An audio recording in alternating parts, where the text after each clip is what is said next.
Halo semuanya, balik lagi di Nanotech Indo bersama gue Giar. Pada video kali ini gue mau ngebahas update terbaru dari UI bawaannya Samsung One UI 2.5, khususnya di device yang menjadi daily driver gue saat ini, yaitu Samsung Galaxy A50.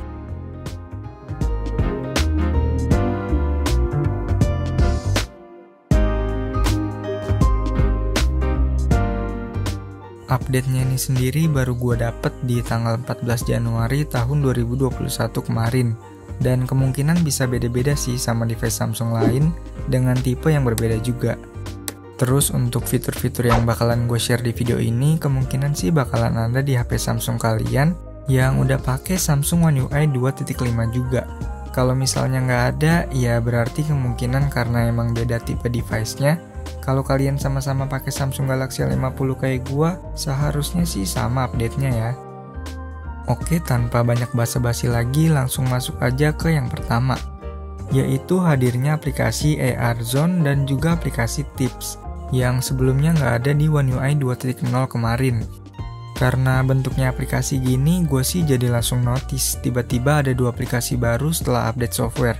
Untuk AR Zone atau Augmented Reality Zone itu berisi beberapa fitur-fitur menarik dari si Samsung, seperti AR Emoji Kamera, AR Emoji Studio, dan masih banyak fitur lainnya yang kalau gue lihat sih lebih sebagai hiburan aja sih, buat seru-seruan aja gitu. Terus untuk aplikasi Tips itu sesuai sama namanya berisi beberapa tips-tips yang mungkin sangat berguna bagi pemula ataupun bahkan orang yang udah pro sekalipun. Karena emang tips-tipsnya ini berguna banget buat lebih mengoptimalkan tiap-tiap fitur yang ada di HP kalian. Yang kedua, hadirnya mode Auto HDR di kamera setting. Buat ngelihatnya tinggal buka aplikasi kamera, klik lambang gerigi di bagian kiri atas, scroll ke bawah sedikit, dan di situ ada setting buat matiin atau nyalain mode Auto HDR-nya. Yang ketiga, masih berhubungan sama kamera. Terdapat mode Pro manual di mana dalam mode tersebut kalian bisa ubah setting ISO, white balance, dan juga exposure dari kamera HP kalian. Untuk fitur ini hanya berguna buat foto aja ya, nggak bisa buat perekaman video. Selanjutnya ada improvement di dalam Samsung Keyboard, di mana terdapat fitur baru yaitu fitur search yang memungkinkan pengguna buat nge-search video YouTube ataupun artis di Spotify hanya melalui Samsung Keyboard ini.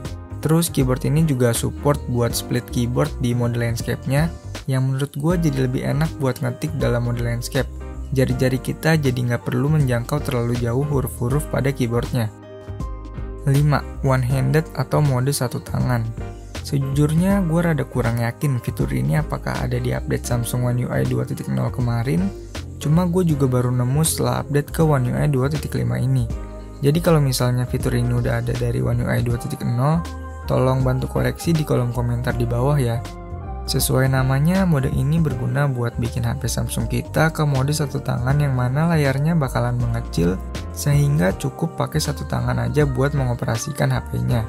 Mode ini juga sifatnya bisa diaktifin dan bisa dinonaktifin dengan cukup gampang. Ada dua pilihan, mau pakai gestur ke bawah ataupun sentuh home button 2 kali. Buat aktifin mode ini, buka setting, advanced feature, geser ke bawah, dan klik pada one-handed mode. Tinggal aktifin dan pilih deh mau dengan cara gestur atau home button. Lanjut ke 6, ada fitur Deep Sleeping Apps. Fitur yang berguna buat aplikasi yang jarang dipakai tapi kadang masih kepake juga, jadi nggak mau dihapus gitu aplikasinya. Dengan fitur ini, aplikasi-aplikasi yang kalian pilih nggak bakal berjalan di background, kecuali kalian buka aplikasinya.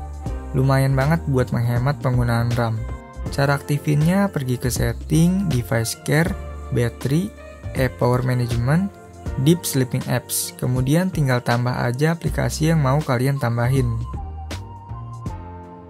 Ketujuh, ada hal yang baru nih ketika kalian ngecas HP Samsung kalian. Ketika kondisi ngecas dan layar dalam keadaan terkunci, terdapat informasi mengenai charging time, alias ada waktu perkiraan kapan HP kalian bakalan penuh. Yang kedelapan, ada fitur hide status and navigation bar. Dengan fitur ini, ketika kalian screenshot HP kalian, bagian status bar dan navigation bar nggak akan ikut ke screenshot. Berikut ini adalah contoh ketika screenshot sebelum dan setelah fitur ini diaktifin.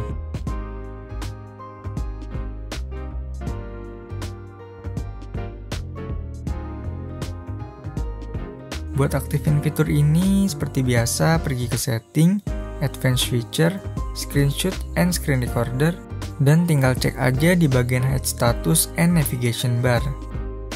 9. Fingerprint animation.